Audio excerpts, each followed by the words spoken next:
हर internship की class के बाद मैं आपको एक टास्क दिया करूँगा, ठीक है? रिसर्च टास्क, R&D के ऊपर काम करना आपने, रिसर्च एंड डेवलपमेंट, ठीक है? R&D के ऊपर कभी किसी ने काम किया हुआ है? No sir. No sir. Okay. Sir R&D का मतलब बता दें ज़रा। R&D कहते हैं रिसर्च एंड डेवलपमेंट।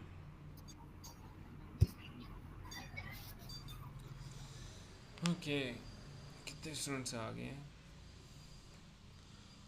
9, 10, 11, 12, 13, 16 स्टूडेंट्स हैं अभी तक आ गए। अच्छा, मैं एक बार बता दूँ, इंटर्नशिप करवाने का मकसद ये होता है, एक तो आपको रियल टाइम वर्किंग पता लग जाती है, किस तरह से क्लाइंट बेस पे काम किया जाता है। साथ ही साथ थ्रू आउट द इंटर्नशिप मुझे चाहिए होते हैं तकरीबन हर बैच के अंदर से 10 से 15 स्टूडेंट्स चाहिए होते हैं, इनको जो है ना आगे मैंने काम असाइन करना होता है। लास्ट मेरे पास जितने भी कैंडिडेट्स थे वो सारे मैंने गीकजेनिक्स में भेज दिए थे, इस टाइम वेब डिस्ट्रीब्यूशंस में नहीं है कोई। इसी वजह से मैं दोबारा इंटर्नशिप स्टार्ट की हुई है कि वेब डिस्ट्रीब्यूशंस के लिए भी मुझे जो है ना कुछ कैंडिडेट्स चाहिए वर्किंग के लिए। एक minute sir.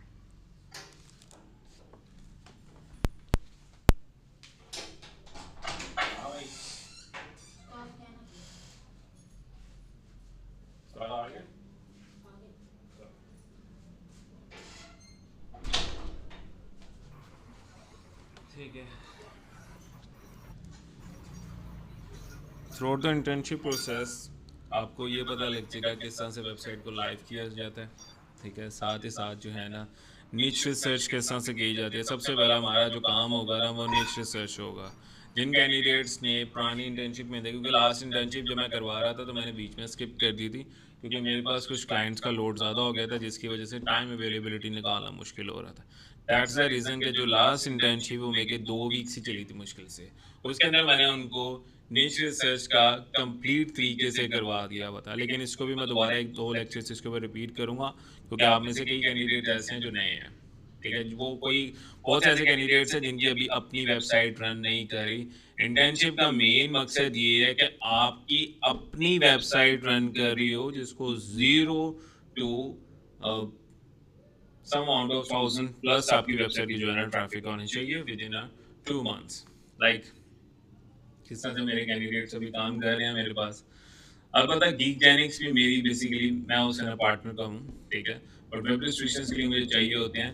Through out the internship मैं सिर्फ उसी कैंडिडेट को सिलेक्ट करूँगा जो इंटर्नशिप के अंदर अच्छा परफॉर्म करेगा। अगर मैं टास्क दे रहा हूँ, ठीक है, वो टास्क कंप्लीट भी करके आ रहा है, रिसर्च भी करके आ रहा है, ठीक है, उसको फर्दर आगे तक लेके जाया जाएगा इंटर्नशिप के, क्योंकि इंटर्नशिप के eight the end of internship आपको सर्टिफिकेशन तो दे दी जाएगी।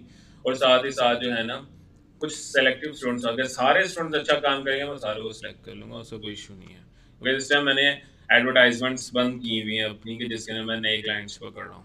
अभी मेरे बिल्कुल सारे एडवर्टाइजमेंट्स बंद हैं। दैट्स द रीज़न कि मैंने इंटर्नशिप ऑन किया।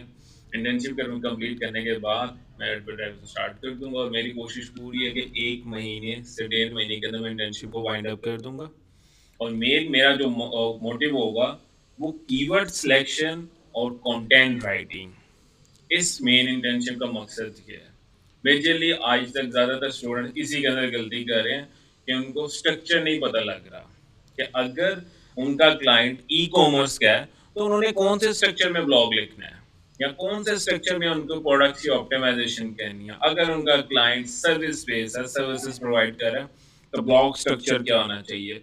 अगर क्लाइंट इंफॉर्मेशनल है, लाइक ब्लॉगिंग वेबसाइट है या एफिलिएट मार्केटिंग की वेबसाइट है, तो उसका स्ट्रक्चर क्या होना चाहिए, ठीक है? अभी तक ज्यादातर कैंडिडेट क्या करते हैं, सैमरश पे जाते हैं, लोग एडी कीवर्ड देखते हैं हाई वॉल्यूम, उसके ऊपर चैट जीपीटी को देते हैं और ब्लॉग राइट को आ जाते हैं। ये सबसे गलत तरीका होता है ब्लॉग लिखने का, क्योंकि जो आप चीज लिखवा रहे हो आपको नहीं पता क्या चीज लिखी जा रही है, ठीक है? तो मुझे कंफर्म करो कि सारे कैंडिडेट्स को सैमरश आता है इस टाइम, सिखाने की जरूरत तो नहीं है। जी sir. Yes sir. Yes sir. क्योंकि मैंने जी सर। करवाया हुआ है। मुझे इस इंटर्नशिप्स में वही कैंडिडेट्स चाहिए जिनकी बेसिक्स क्लियर है एसईओ के अंदर, ताकि आपको जो है ना वो मुझे बेसिक्स ना करवानी थे, मैं डायरेक्ट एडवांस पे जाऊँ। सारे कैंडिडेट्स के पास अपनी अपनी वेबसाइट है इस टाइम? यस सर है, 2 यस हैं। सर। यस सर है। जी सर है। अपनी वेबसाइट है मेरे पास। नेचर रिसर्च का मैं टॉपिक करवा दूं, कैसे आगे चलूं? सर करवा दें, कुछ ऐसे भी होंगे मे बी जिनको ना पता हो, या कुछ हमारी रिवीजन भी हो जाएगी। चलो ठीक है। ओके। स्क्रीन विजिबल है मेरी? Screen Yes, visible sir. है सबको? Yes sir. ओके।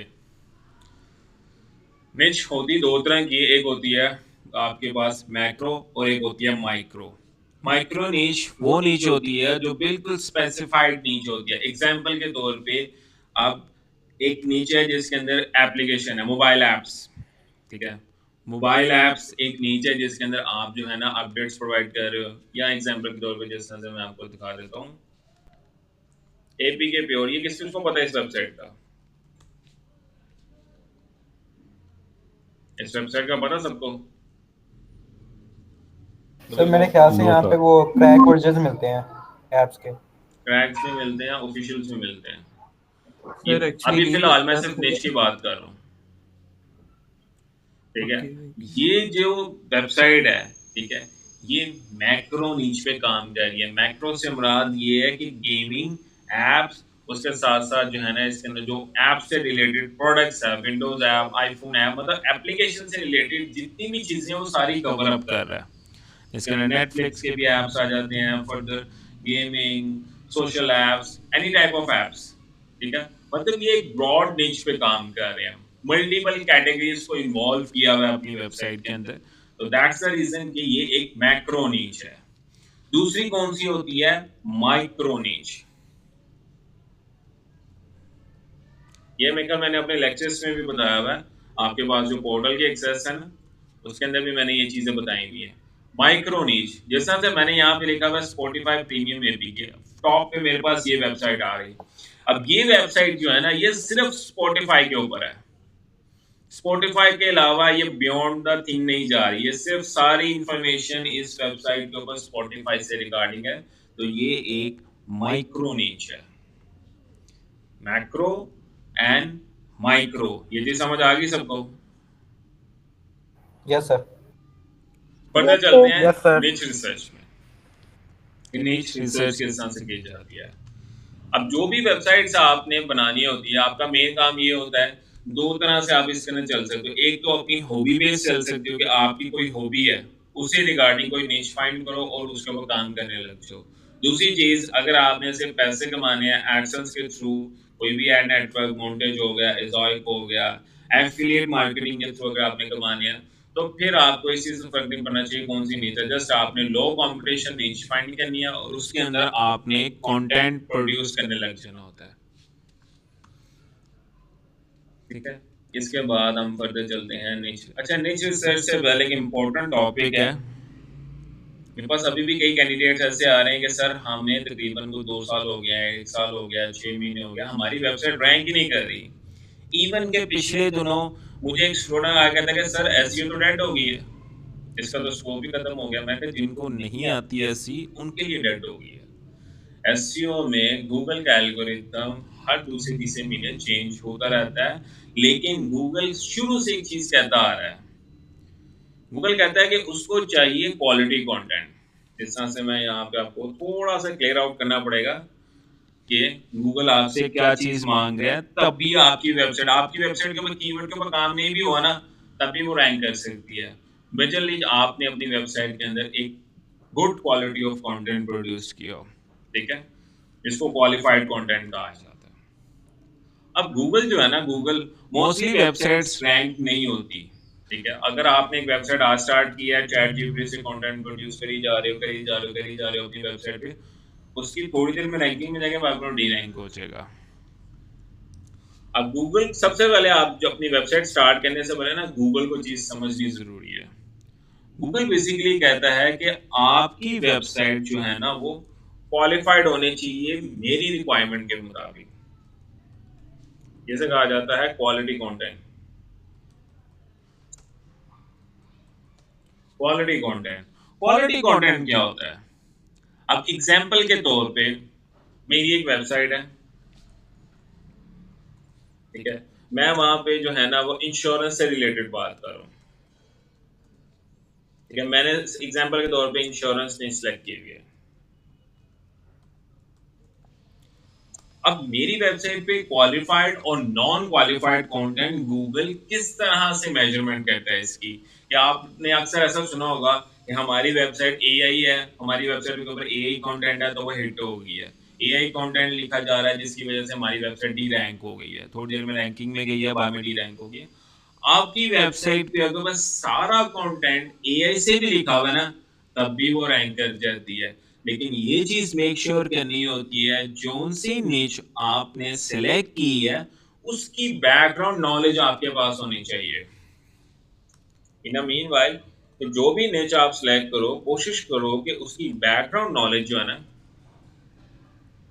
जिसको होमवर्क कहा जाता है,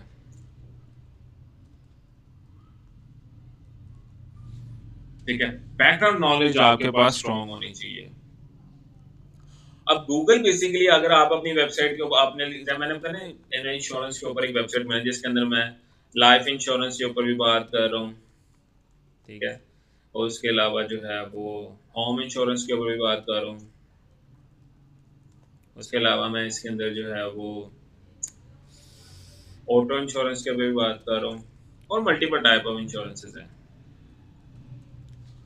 अब गूगल के नजदीक अगर मेरा कंटेंट क्वालिफाइड है, क्वालिफाइड से मुराद ये है कि एक बंदा जिस कीवर्ड के ऊपर सर्च कर रहा है उसी से रिगार्डिंग मैंने कंटेंट प्रोड्यूस किया।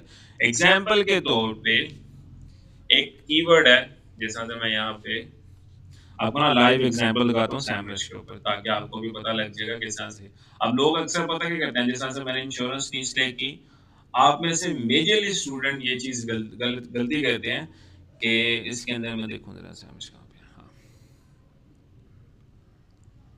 अब मैं यहाँ पे सैमरश ओपन करता हूँ। आप में से अक्सर ज्यादा स्टूडेंट कहते हैं कि आपने इंश्योरेंस नहीं सिलेक्ट करी है, कोई भी नहीं सिलेक्ट करी, आप क्या करते हो उस कीवर्ड को गूगल सैमरश पे जाके सर्च करते हो, उससे रिलेटेड जितने कीवर्ड होते हैं उसको पकड़ते हो और ब्लॉग राइट करने लग जाते हो। ये सबसे गलत अप्रोच होती है।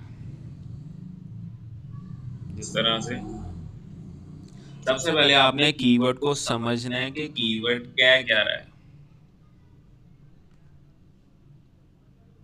अब एग्जांपल के तौर पे ज्यादातर स्टूडेंट्स पता क्या करते हैं, अब निच सेलेक्ट कर ली, निच सेलेक्ट करने के बाद वो क्या करेंगे, सैमरश में जाएंगे और यहाँ पे लिखेंगे इंश्योरेंस, ठीक है, यहाँ से वो कंट्री सेलेक्ट कर लेंगे और सर्च कर लेंगे। सर्च करने के बाद वो यहाँ पे कीवर्ड आइडियाज में जाएंगे और टॉप कॉलम वाले कीवर्ड को सिलेक्ट कर लेंगे। थोड़ा स्लो चल रहा है मेरे पास सैमरश यहाँ पे, एक मिनट। अस्सलाम वालेकुम।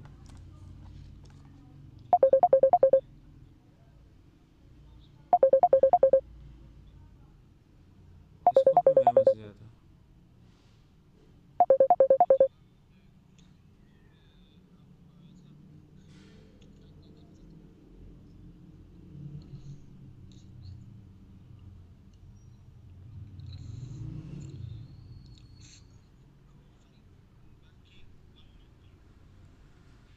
क्या कहा था मैंने?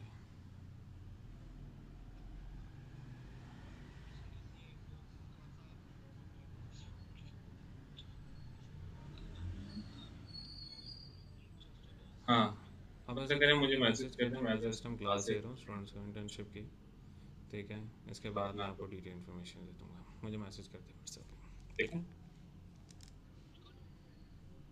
रिकॉर्डिंग नहीं, अभी मैं जो मेरे इंटर्नशिप वाले स्टूडेंट्स हैं उनको मैं क्लास दे रहा हूँ, आप ऐसा करें मुझे व्हाट्सएप कर दें, क्लास देने के बाद मैं आपको रिप्लाई बैक करता हूँ, ठीक है, मैसेज ड्रॉप कर दें मुझे व्हाट्सएप पे।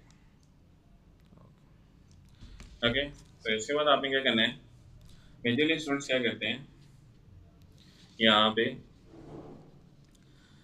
कीवर्ड आइडियाज में चले जाते हैं और यहाँ से जो टॉप वॉल्यूम वाले कीवर्ड है ना उसको सिलेक्ट करके ना ब्लॉग राइट करने लग जाती है। सबसे गलत अप्रोच होती है, ठीक है। अब गलत अप्रोच किस तरह से है वही मैं चीज़ आपके साथ एक सबसे पहले आज का मेरा टॉपिक ये है कि राइट कंटेंट लिखा जाए राइट कीवर्ड के ऊपर, और कीवर्ड सेलेक्ट कैसे करना है ये चीज़ है। सभी मैं फिलहाल ओवरव्यू दे रहा हूं, इसके बाद मैं नीचे रिसर्च के बारे में बता दूंगा किस तरह से नीचे रिसर्च की जाती है। यहाँ पे स्टूडेंट्स पता क्या करते हैं, स्टूडेंट्स क्या करते हैं, यहाँ से सबसे पहले केडी का फिल्टर लगाते हैं। जिस तरह से मैं यहाँ पे लगा लेता हूँ कि 29 के अंडर कितनी केडीज हैं वो मुझे डिस्प्ले कर दो।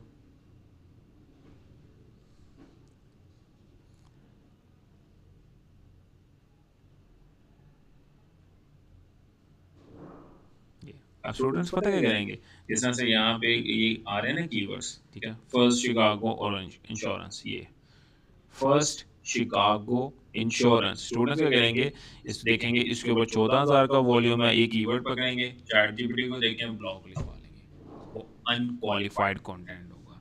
फर्स्ट शिकागो इंश्योरेंस जो है वो बेसिकली एक कंपनी है।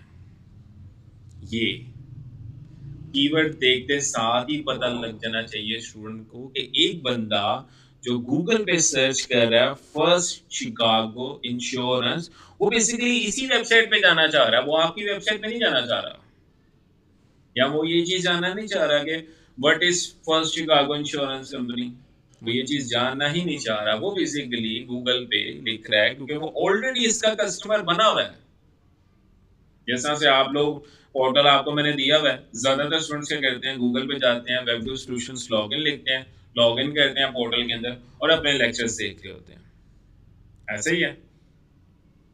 अब वेब सॉल्यूशंस भी एक कीवर्ड है, ठीक है, आप अगर उसके ऊपर लिखोगे what is web solutions and anything like this understanding web solutions, तो जो बंदा गूगल पे सर्च कर रहा है वेब सॉल्यूशन, क्या वो ये चीज जानना चाह रहा है?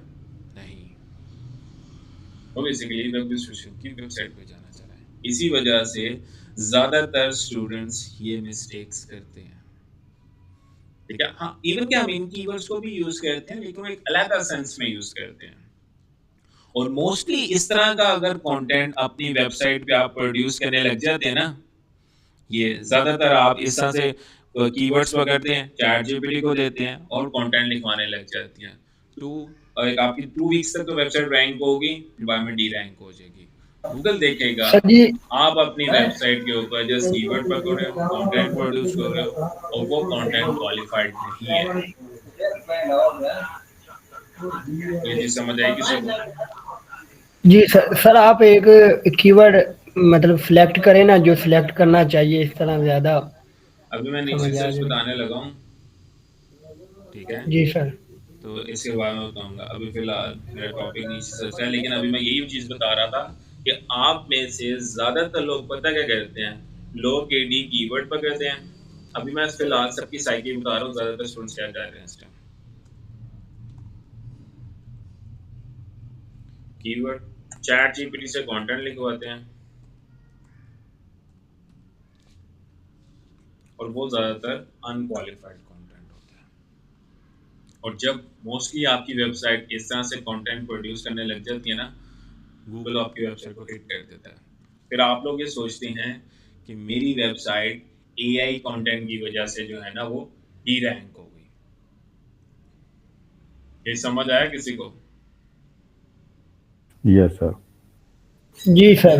वही मेन चीज है, स्टूडेंट्स ये देखते ही नहीं है कि कीवर्ड क्या लिख, इवन कि मेरे पास मैंने जब से अपनी वेबसाइट अपनी सर्विसेज दे रहा हूँ ना एसईओ की, मेजरली 80% मेरा क्लाइंट आता है मेरे पास जो गेस्ट पोस्टिंग का काम करता है, ठीक है। उन्होंने मल्टी नीड सेलेक्ट की होती है, बिजनेस वेबसाइट, और उसके अंदर मेंशन किया होता है बिजनेस, फाइनेंस, एंटरटेनमेंट, उसके अलावा एक्सेट्रा एक्सेट्रा, जो वेबसाइट गूगल रेकमेंड करती है। गूगल कहता है कि अगर आपने कोई स्पेसिफिक नीच सेलेक्ट की है तो आप उस फील्ड के एक्सपर्ट पर्सन होने चाहिए। आपकी वेबसाइट के अंदर जितना भी कंटेंट लिखना चाहिए वो एक फ्लो में लिखना चाहिए। एक फ्लो से मुराद ये है कि आपका जो राइटिंग स्टाइल है वो एक होना चाहिए और आपने इन डेप्थ डिटेल्स दी हो अपने कंटेंट के अंदर, जिसकी वजह से एक यूजर जो कंटेंट सर्च कर रहा है उसको वो क्वालिटी मिलती है। और मोस्टली इस तरह से जब आप वेबसाइट पे कंटेंट प्रोड्यूस करते हैं, क्योंकि ये थोड़ा सा लेंथी मेथड होता है, आपकी वेबसाइट जो है ना सस्टेन करती है, कभी भी गूगल के हिट में नहीं आती। ठीक है, अब स्टार्ट करते हैं निच रिसर्च। वैसे ये समझ आया किसी को? जी yes sir. Okay, yes sir समझ आ गया। फर्दर चलते हैं अब आगे। निच रिसर्च।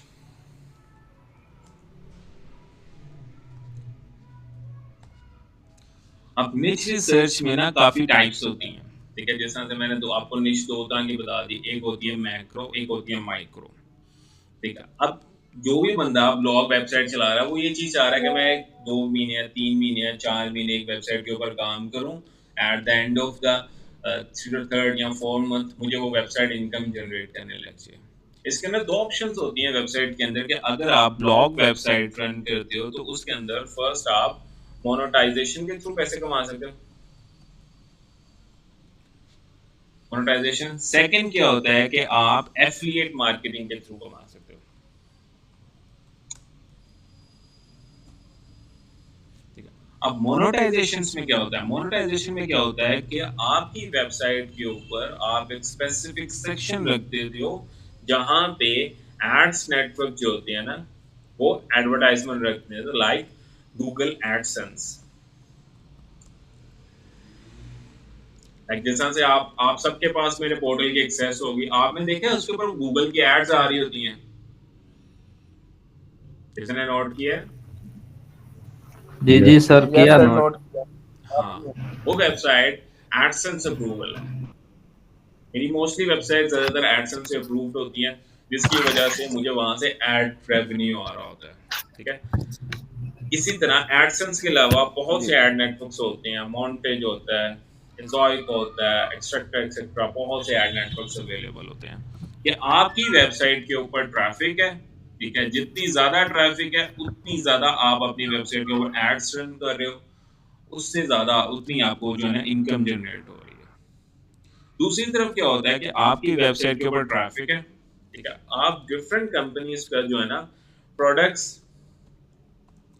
या सर्विसेज वहां पे आपने लिंक किए होते हैं, जिसको कहा जाता है एफिलिएट लिंक। मेरा कोशिश पूरी है कि आज आपकी जितनी सर ये थ्योरेटिकल एक्सटर्नल इंफॉर्मेशन लिंक है के ना, बारे में बता रहे हैं ना आप? हाँ, ये जो है आप अभी बता रहे हैं ये एक्सटर्नल लिंक कहा जाता है ना इसे? एक्सटर्नल ही अपने होता ब्लॉग है, में दूसरे का लिंक लगा दीजिएगा। एक्सटर्नल ही होता है। इसके बारे में बताऊंगा किस तरह से होता है। आप उन प्रोडक्ट्स का एफिलिएट लिंक लगाते हो, जिससे क्या होता है कि आपकी वेबसाइट पे जो यूजर आ रहा है, ठीक है, जैसे एग्जांपल के तौर पे एक यूजर आ रहा है, यूजर उस लिंक पे क्लिक करेगा, ठीक है, लिंक पे क्लिक करने के बाद वो दूसरी वेबसाइट पे चले जाएगा, जैसे अमेज़न है, अमेज़न पे चले जाएगा, क्योंकि वो आपके लिंक के थ्रू परचेज करेगा तो आपका उसको कमीशन मिलेगा। मेरे पास टाइम 2 से 3 एफिलिएट मार्केटिंग के क्लाइंट्स हैं जिनका मैं काम कर रहा हूँ। लाइक जैसा से मैं आपको एग्जांपल के तौर पे दिखा देता हूँ।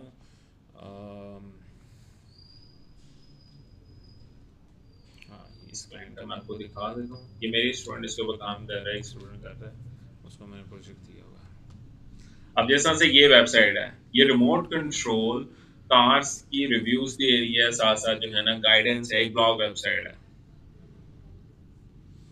जैसा आप ये देख रहे हो, अब इसका ब्लॉग का टाइटल क्या है, where to buy authentic F1 remote control cars at best price 2025। Scroll down करेंगे, ये नीचे आ रहा है, ये एक कैटलॉग बनी हुई है, इसके अंदर यहाँ पे अगर जो विजिटर इस वेबसाइट के ऊपर आ रहा है, अगर वो इस लिंक पे क्लिक करता है तो वो डायरेक्टली चले जाएगा Amazon के ऊपर, क्योंकि इस लिंक के थ्रू गया है। जब वो Amazon से जाके परचेज करेगा तो जिसकी ये वेबसाइट है उसको कमीशन मिलेगा। एग्जाम्पल के तौर पे 10,000 इस वेबसाइट के ऊपर विजिटर है, एग्जाम्पल 10,000 के अंदर से अगर 100 बंदा भी खरीदता है ना, एफिलिएट मार्केटिंग का जो कमीशन होता है ना वो 3% से लेकर आपका 10% तक भी जाता है। मान लो 10% है इसका, ठीक है। और ये जो Amazon के टॉयज लगे हुए ना, ये तकरीबन $100 के हैं, ठीक है। $10, 1,000 मतलब $10,000 से सिंगल वेबसाइट। इस तरह से बहुत से एग्जांपल्स हैं मेरे पास। ये होती है एफिलिएट मार्केटिंग की वेबसाइट कि जो बंदा गूगल पे सर्च कर रहा है F1 रिमोट कंट्रोल कार्स, वहां पे ब्लॉग आता है, वहां पे ब्लॉग जाने का वो कंपैरिजन देख सकता है कि ये फार्मूला 1 कार है, एक ये है, एक ये है। इस पे क्लिक करके वो Amazon पे जा सकता है। ठीक है, ये होता है एक एफिलिएट मार्केटिंग का ब्लॉग। ये चीज हाँ समझ आई? सर, तो अपनी वेबसाइट के अंदर हम लोग अगर क्या कहते हैं एफिलिएट लिंक लगाते हैं सर ये पाकिस्तान में एफिलिएट अकाउंट बना सकते हैं अमेजोन का? बना सकते हैं, एक एक करके क्वेश्चन करना है। अभी फिलहाल राइट मैं सर। अभी मैं कहता हूँ कि लास्ट 20 मिनट्स रख लेना क्वेश्चंस की, अभी मैं फिलहाल बता दूं। इसके बाद अभी आप नोट डाउन कर लो, जिसके ज़हन में जो भी क्वेश्चंस आ रहा है पेपर पेन रख लिया अपने पास। At the end of class last 20 minutes हम इसी के ऊपर रखेंगे। आज की क्लास जो है ना सारी ज़्यादातर थ्योरेटिकल के ऊपर है, कि छोटे छोटे जो सबके कॉन्सेप्ट्स हैं ना वो मैं क्लियर करवा दूं और कल से हम प्रॉपर वर्किंग करने लग जाए। ठीक है, ओके। तो ओके सर। ये होता है एफिलिएट मार्केटिंग ब्लॉग। दूसरा कौन सा होता है? ये एड्स नेटवर्क वाला। एक विजिटर अगर आपकी वेबसाइट के ऊपर आया, उसको मल्टीपल टाइप्स की एड्स नजर आती हैं। अगर वो किसी भी एड पे क्लिक कर लेता है तो जो एड नेटवर्क आपकी वेबसाइट पे एड रन कर रहा होगा वो आपको पैसे पे करेगा उस विजिटर के। जैसा से लाइक जैसा आपने मेरी वेबसाइट्स पे देखा होगा अक्सर एड्स चल रहे होते हैं। मैं यहाँ पे लिखता हूँ websolutions.net। ये देख रहे हो, ये ऐड आया हुआ है। ये ऐड किसने पब्लिश किया हुआ है? Ads by Google. मैंने अपनी वेबसाइट के ऊपर ये एक स्पेसिफिक सेक्शन रखा हुआ है जिसके ऊपर गूगल ऐड रन कर सकता है। उसके अलावा भी बहुत से दूसरे सेक्शंस हैं जहाँ पे गूगल एडवर्टाइज एक पेज के ऊपर मैंने एक ही रखा हुआ है ताकि मेरा लेआउट खराब ना हो। यहाँ पे एक रखा हुआ है, ये देखा। अब मैंने किसी लिंक पे क्लिक किया, यहाँ पे भी एक ऐड आ गया। जो विजिटर अगर आपकी वेबसाइट पे आया हुआ वो एड्स देख रहा है और एड्स में उसको वही नजर आएंगे जो उसकी सर्च हिस्ट्री होगी, जिससे क्या हो जाएगा, कन्वर्जन रेशियो अच्छी हो जाएगी एक एडवर्टाइजर की। और जितने ज्यादा लोग आपकी वेबसाइट पे आकर क्लिक करेंगे एडवर्टाइजमेंट पे, उतने ही ज्यादा आपको पैसे मिलते हैं गूगल एडसेंस से। तो ये दूसरा मेथड होता है आपका मोनेटाइजेशन का। ये इन दोनों की नीच रिसर्च स्ट्रेटजीज जो होती है ना वो डिफरेंट होती हैं। यहां तक किसी के कोई क्वेश्चन हो तो मुझसे पूछ सकता है। समझ आया किसी को? सर क्या कहते हैं, मैंने क्वेश्चन पूछना है कि क्या कहते हैं एफिलिएट लिंक लगाने के लिए आपको कुछ करना पड़ता है कि आप ऐसे ही लगा सकते हो अपने आपको ब्लॉग पहले अकाउंट क्रिएट करना पड़ेगा जिससे भी आपने एफिलिएट लेना है। ठीक है, वो आपको लिंक बना के देगा। लिंक जो बंदा उसे परचेज करेगा तभी आपको वो कमीशन मिलता है उसका। और और सर कमीशन अमेजोन सीखेंगे। हाँ सर अमेजोन के अलावा कौन कौन एफिलिएट और दे रही हैं बहुत सी वेबसाइट्स? कंपनीज हैं, जैसा होस्टिंग का भी देती है एफिलिएट लिंक। अगर उसके एफिलिएट लिंक से अगर आप होस्टिंग परचेज करते हो तो उसका भी मिलता है आपको कमीशन। हर मोस्टली बड़ी कंपनीज जितनी भी हैं वो ज्यादातर एफिलिएट लिंक से देती हैं। इससे उनका अपना नेटवर्क बिल्डअप होता है। किसी और को कोई सर क्वेश्चन हम है? लोग क्या कहते हैं वो बनाना सीखेंगे ना affiliate accounts. Affiliate account easy है, ज्यादा मुश्किल नहीं है। मैं एक लेक्चर दे दूंगा कि आप Amazon का एफिलिएट अकाउंट किस तरह से बना सकते हो। ओके। बाकी किसी कैंडिडेट के कोई क्वेश्चंस? No sir. फर्दर चलें आगे निच रिसर्च के ऊपर। Yes sir. निच रिसर्च करना इजी है, मुश्किल नहीं है इतना, कोई ज्यादा हार्ड टॉप जो है वर्क नहीं है। आपने क्या करना है, अपने पास एक लिस्ट बनानी है वेबसाइट्स की। आपने एक ऐसी वेबसाइट ढूंढनी है जिसकी एज 1 साल से कम हो।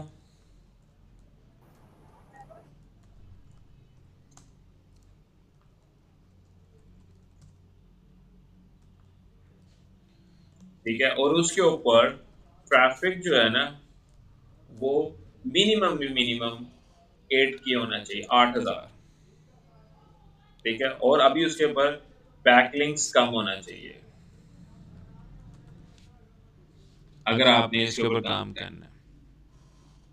अगर आप एड नेटवर्क के ऊपर काम करना चाह रहे गूगल एड्स, तो आप हाई सीपीसी नीच के ऊपर काम करते हो।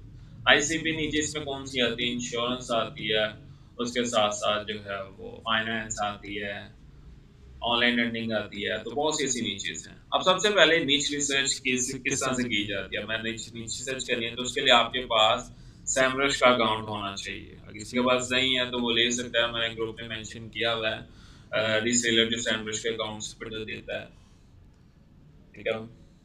बेसिकली मैं उसको एफिलिएट नहीं कर रहा ना, मैं कुछ और कर रहा हूँ उसको। सिंपल इज दैट कि जिस कैंडिडेट का मैंने आपको अकाउंट दिया हुआ है उसने मुझे अपने टूल्स की एक्सेस फ्री दी हुई है, क्योंकि मैं उसको आगे से एडवर्टाइज कर रहा हूँ अपने स्टूडेंट्स के अंदर। लेकिन जहाँ पे वो 3000 के बाद टूल्स देते हैं, वही वो मेरे स्टूडेंट्स को 1000 के दे रहा होता है सारे टूल्स, क्योंकि मेरा उससे जो है एग्रीमेंट हुआ हुआ कि मेरे पास बल्क में स्टूडेंट्स हैं तो आप अपना रेट कम करें।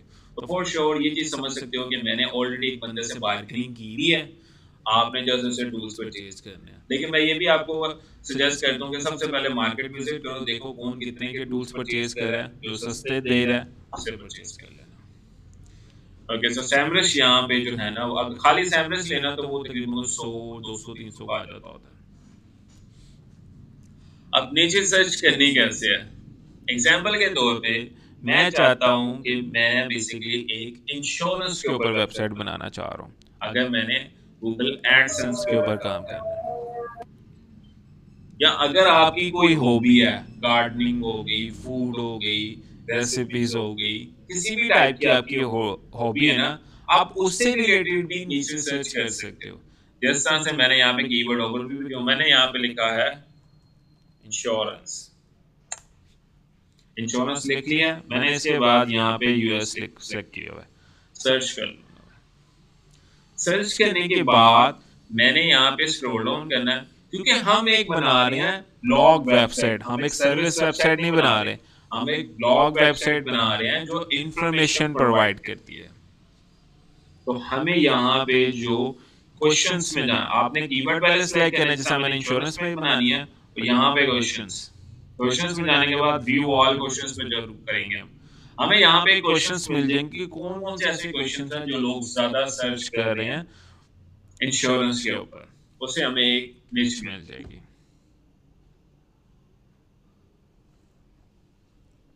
अभी किसी के कोई क्वेश्चंस हैं तो मुझसे पूछ सकते हैं।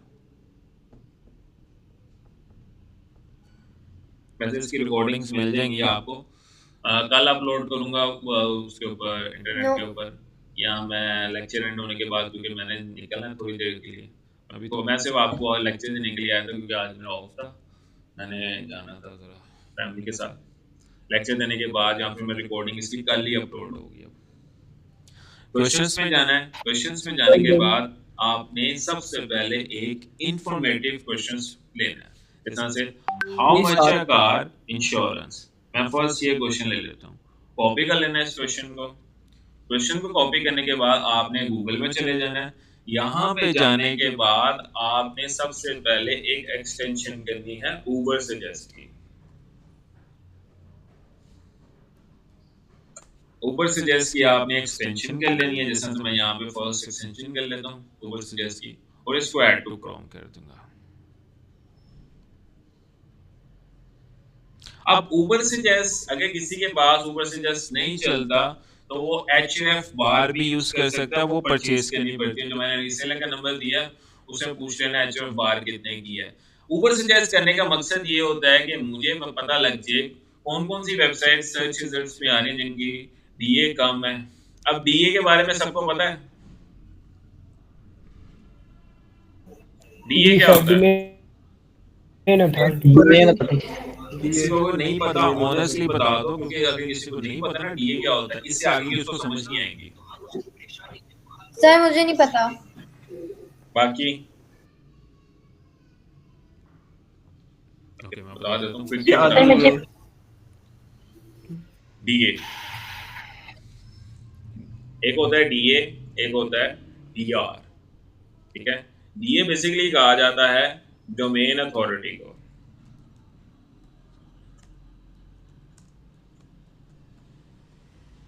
और DR बेसिकली कहा जाता है डोमेन रेटिंग को। ये दोनों तकरीबन एक हिसाब से सेम ही होते हैं, ऊपर नीचे फर्क होता है। अब DA बेसिकली जो होता है ना, ये डिफाइन करता है MOS, और DR बेसिकली डिफाइन करता है HRF। ये गूगल के थर्ड पार्टी टूल्स हैं जिनके थ्रू गूगल ये सर्विस लेता है। गूगल सारी चीजें खुद नहीं करता। जैसा से एग्जांपल के तौर पे कोई भी बड़ी फैक्ट्री होती है, कोई भी बड़ी आउटलेट होती है, जैसे एग्जांपल के तो मैं आपको सिंपल एग्जांपल दूं, एक लिवाइस की कंपनी है। अब लिवाइस की कंपनी जो है ना, वो सारे शर्ट्स या सारी पैंट्स या उसके जितने भी प्रोडक्ट्स हैं वो खुद मैन्युफैक्चर नहीं करती। वो क्या करती है, छोटे छोटे मैन्युफैक्चरर्स पकड़ लेती है, उनको ऑर्डर करती है और अपनी क्वालिटी के मुताबिक उनसे वो प्रोडक्ट डिजाइन करवा के अपनी आउटलेट में ले आती है। Same as it is Google भी सारे फंक्शनैलिटीज खुद रन नहीं करता। गूगल क्या करता है, उसको जो फंक्शनैलिटीज चाहिए होती है उसके लिए जो स्पेसिफिक फर्म बनी होती है उनसे वो सर्विस ले लेता है। तो इसको कहा जाता है डोमेन अथॉरिटी। ये बेसिकली डिफाइन होती है मोज से।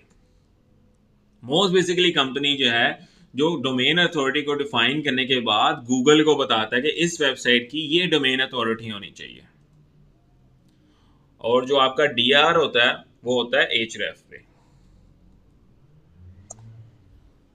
ठीक है, अब ये बेसिकली अथॉरिटी स्कोर होता है 0 to 100 का, कि एक वेबसाइट कितनी ऑथेंटिक है मेरे नजदीक। जैसा से आपने आपके पास तकरीबन 4 आपके फ्रेंड्स हैं, आपने हर फ्रेंड को एक एक नंबर दिया है कि इसको मैं 10 में से 9 नंबर दूंगा, इसको 8 नंबर दूंगा, इसको 7 नंबर का प्योरिटी बेसिस पे, कि ये मेरा ज़्यादा अच्छा फ्रेंड है, ये मेरा कम अच्छा फ्रेंड है, और ये जो है ना वो बिल्कुल ही एवरेज फ्रेंड है। इसी तरह से डोमेन अथॉरिटीज़ होती हैं कि एक वेबसाइट के ऊपर कितना अथॉरिटी वाइज कंटेंट लिखा हुआ है, क्वालिटी वाइज, कि एक यूज़र की जो नीड को जो है ना वो पूरा कर रहा है। शुरू में जब आप वेबसाइट बनाते हो उसकी डोमेन अथॉरिटी 0 ही होती है। By the passage of time content upload और साथ ही साथ दूसरी वेबसाइट से रिकमेंडेशन से आपकी domain authority and DR increase होता है। समझ आया किसी को? यस जी सर, समझ आ गया। जो कैंडिडेट्स नए हैं इस यस सर, लेक्चर आ को गया। रिपीट में देखना है। इसी वजह से मैंने कहा था जिन कैंडिडेट्स का कोर्स कंप्लीट है सिर्फ वही इस इंटर्नशिप में है, ताकि आपको कंफ्यूजन्स ना हो। अब हमने बेसिकली एक ऐसी वेबसाइट ढूंढनी है जो 1 साल से कम की हो, जिसका डीए लेस देन 15 हो,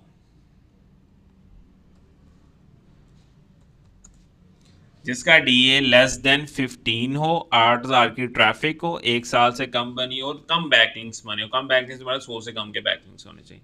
ये चीज समझ आई किसी को? सर जी, हाँ जी। सर जी, गूगल के नज़दीक जिसकी डोमेन अथॉरिटी 99 होगी वो ज़्यादा अच्छी वेबसाइट होगी, या जिसकी 15 होगी वो ज़्यादा अच्छी होगी? 99 होगी उसी की तो ज्यादा अच्छी होगी। ठीक है, ओके सर। इसके बाद आपने क्या करना है, ऊबर सजेस्ट की एक्सटेंशन अपने लैपटॉप पे ऑन कर लेनी है। एंड आफ्टर दैट जैसा से मैंने यहाँ पे इंश्योरेंस सर्च किया था उसके क्वेश्चंस में आ गया how much a car, how much is car insurance. मैं गूगल पे ये सर्च करता हूँ, एंटर करूंगा। एंटर करने के बाद देखूंगा कौन कौन सी वेबसाइट्स आ रही हैं मेरे सामने। जैसा मेरे सामने ये 27 डोमेन अथॉरिटी वाली वेबसाइट आ रही, 93, 28, 81, मतलब कोई भी लो डोमेन अथॉरिटी वाली वेबसाइट मेरे सामने नहीं आई, तो इस कीवर्ड को मैं स्किप कर दूंगा। दूसरा ले लेते हैं, what is gap insurance.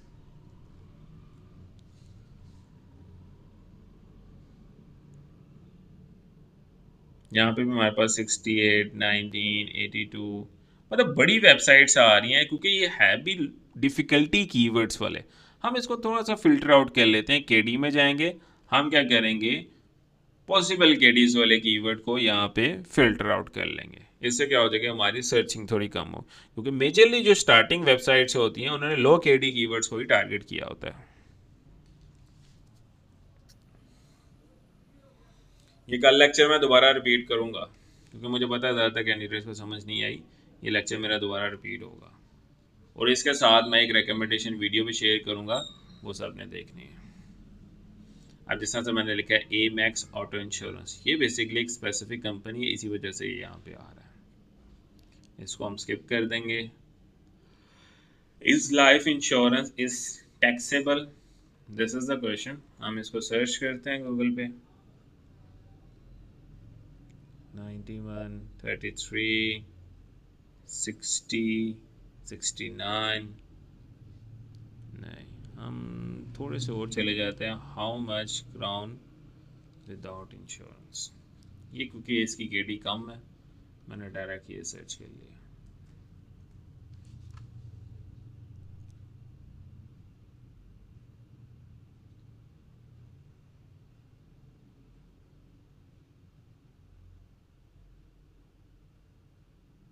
Okay, सो हमारे पास, आप ऐसा करो कि इसको लेस देन 15 की बजाय ना लेस देन 25 कर लो, क्योंकि लेस देन 15 इतनी जल्दी नहीं मिलेगी आपको।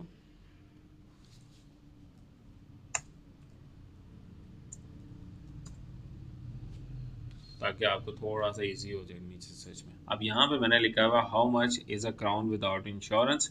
73 वेबसाइट वाली आ रही है डोमेन अथॉरिटी, ये लिखी हुई है डोमेन अथॉरिटी, ये देख रहे हो 34, 23, ये डोमेन अथॉरिटी है। हमारे पास एक ये वेबसाइट आ रही है 23 वाली, इसको मैं न्यू टैब में ओपन कर लूँगा। 21 वाली आ रही है, ये भी 21 वाली आ रही है। उसके अलावा ये 24 वाली आ रही है। 25 से नीचे नीचे वाली वेबसाइट्स को मैंने देख लेना है। इस वेबसाइट को सर जी मैं अगर ओपन करता 15 हूँ, वाली 25 से कम वाली जितनी भी आप पकड़ लेनी है। ओके यहाँ पे अगर हम देखते हैं कि डेंटल विजन्स ब्लॉग्स, ये बेसिकली एक सर्विस वेबसाइट है, देख रहे हो, ये भी एक सर्विस बेस्ड वेबसाइट है, ये भी एक सर्विस बेस्ड वेबसाइट है जो बेसिकली टारगेट कर रही है ऑडियंस को। तो जितनी भी वेबसाइट्स निकली हैं वो सारी सर्विस बेस्ड वेबसाइट है, तो हम उसको इग्नोर कर रहे हैं। हम इसको थोड़ा सा और स्पेसिफाई कर लेते हैं। हम लो केडी में चले जाते हैं, बिलो द एवरेज 29 के अंदर।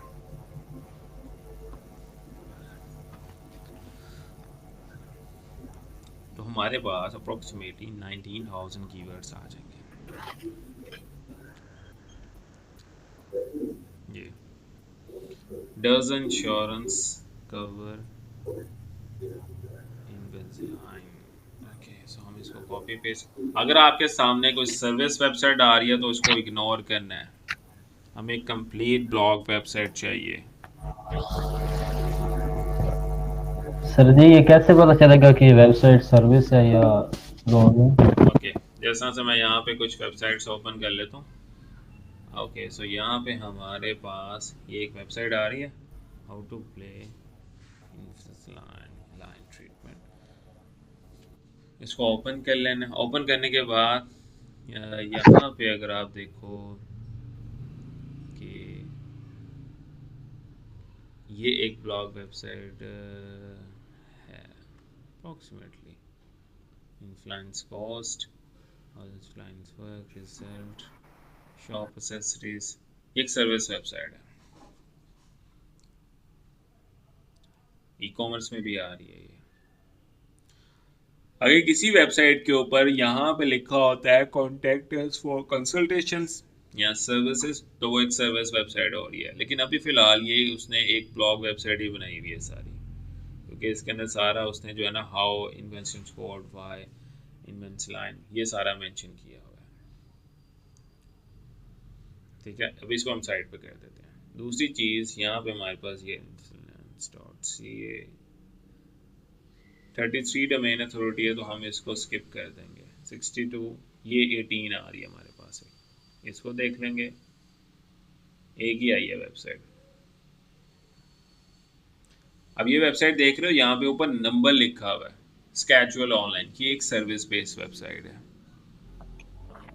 हमें चाहिए कम्प्लीटली ब्लॉग वेबसाइट, जैसा ये हमने ये भी कर लिया कीवर्ड। अब ये अफोर्डेबल,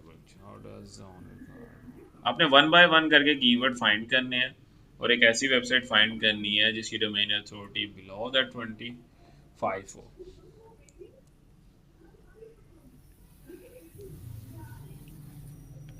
थोड़ा सा ट्रिकी टास्क है, क्योंकि इसके अंदर रिसर्च बहुत ज़्यादा इम्पोर्टेंट है और पेशेंस भी।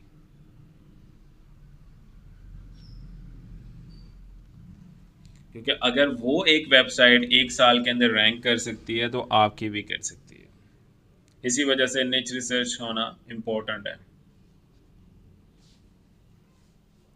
समझ आया किसी को?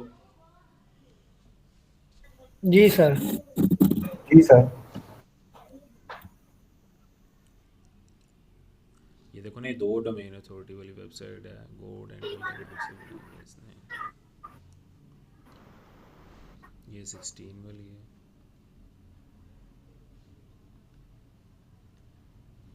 ये एक सर्विस वेबसाइट है, ये भी एक सर्विस वेबसाइट है, देख रहे हो? तो इसको हम रिमूव कर देते हैं।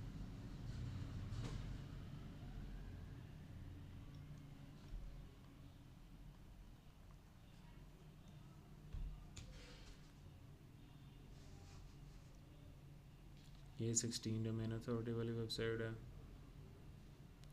ये भी 23 वाली है।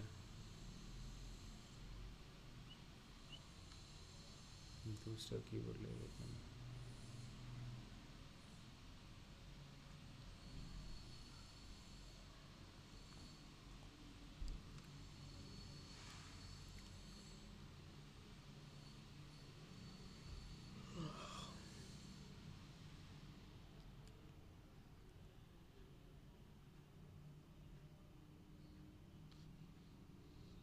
$92, $48, $93, $66, $31।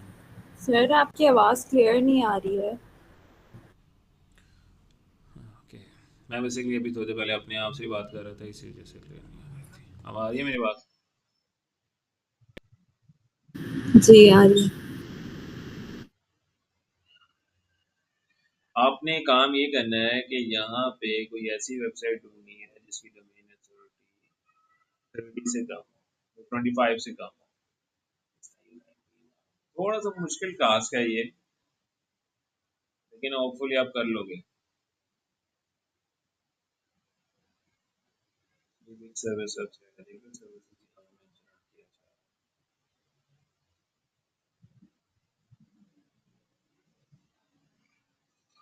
बस उनका मैसेज आया था कि सर हमारी एसईओ डेड हो गई है। मैं क्या एसईओ डेड हो गई है, तो ये जो भी सर्च रैंक कर रही है कीवर्ड्स के ऊपर, ये भी रैंक हो जानी चाहिए। कई लोग जो होते हैं ना, वो मार्केट में गलत अफवाहें फैला रहे होते हैं, कहते हैं कि नहीं ये चीज सच नहीं हो रही, तो ये चीज होनी है।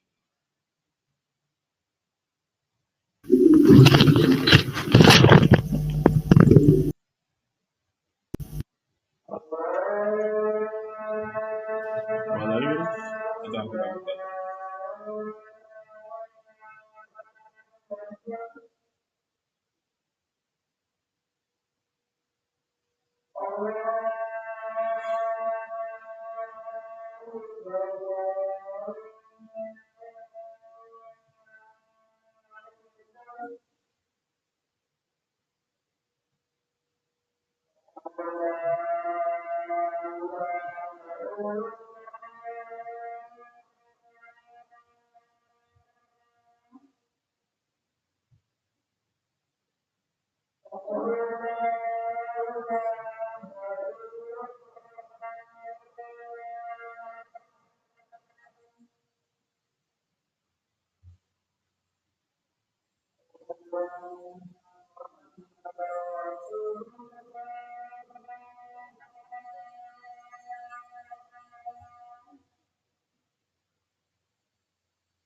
आ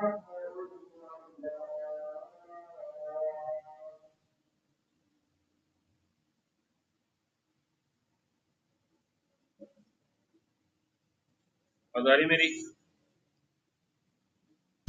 आ रही है सर जी आपकी सर। आवाज़। यस माइक मेरा हिल गया था। आवाज क्लियर है? Yes sir. जी सर। ये सर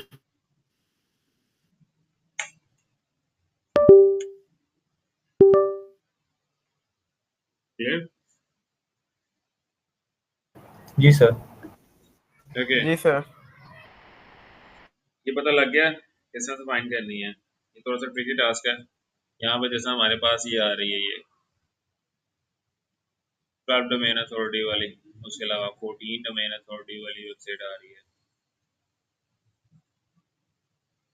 अब जिस वेबसाइट के अंदर यहाँ पे लिखा होगा, आपके पास लिखा होगा सर्विस या कॉन्टेक्ट नंबर आ रहा, कॉन्टेक्ट अस की बात नहीं कर रहा, कॉन्टेक्ट अस के अंदर जो है ना वो अक्सर ब्लॉग वेबसाइट्स ने भी मेंशन किया होता है। सर्विसेज लिखा आ रहा हो या यहाँ पे फोन नंबर आ रहा हो तो वो एक सर्विस वेबसाइट है, उसको नहीं देखना जिस तरह से ये एक सर्विस वेबसाइट है। ये भी एक सर्विस वेबसाइट है, यहाँ पे ये सर्विसेज दे रही है।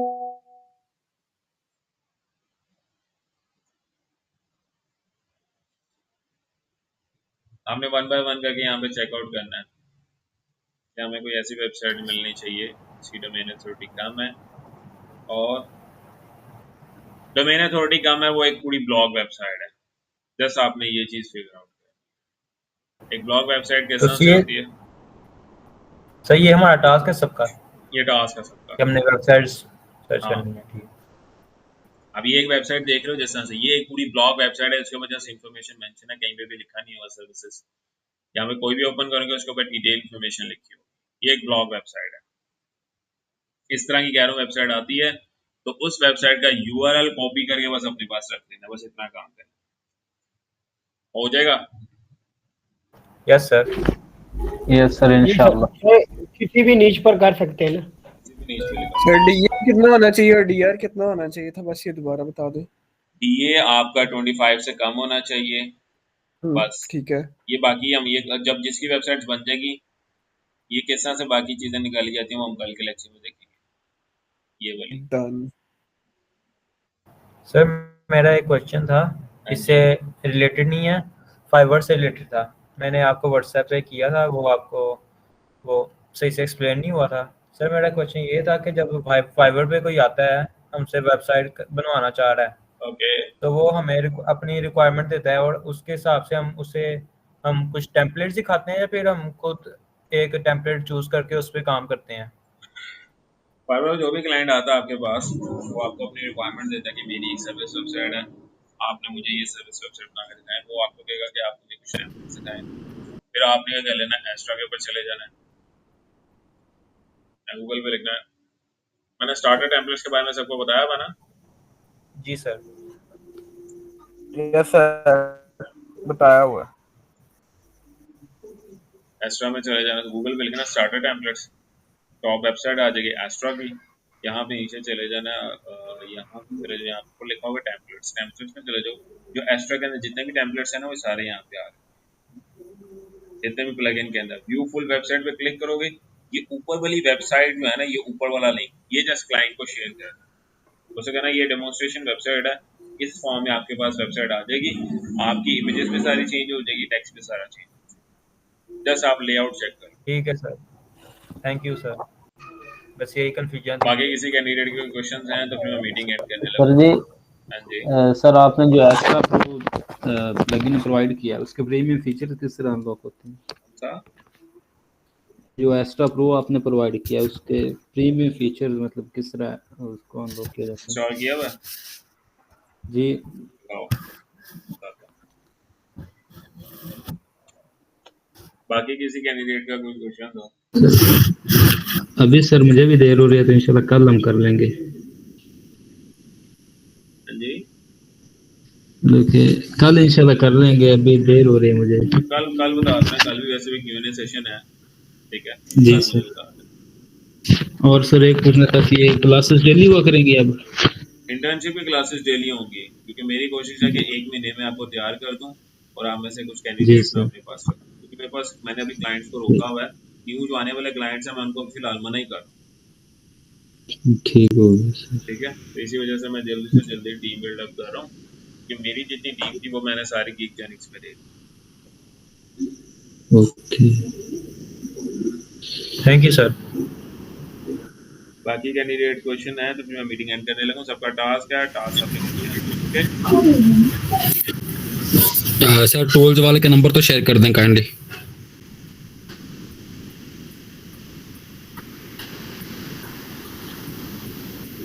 अस्सलाम वालेकुम सर। वालेकुम अस्सलाम। सर क्या हाल है आपका? मैं अल्हम्दुलिल्लाह ठीक ठाक, जबरदस्त। सर मैं आज लेट हो गई हूँ तो मुझे इसकी रिकॉर्डिंग मिल सकती है?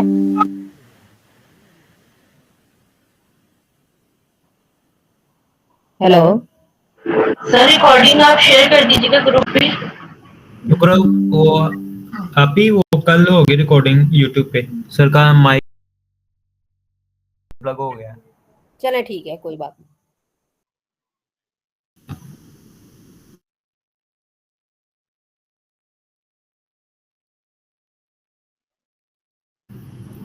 अल्लाह हाफिज।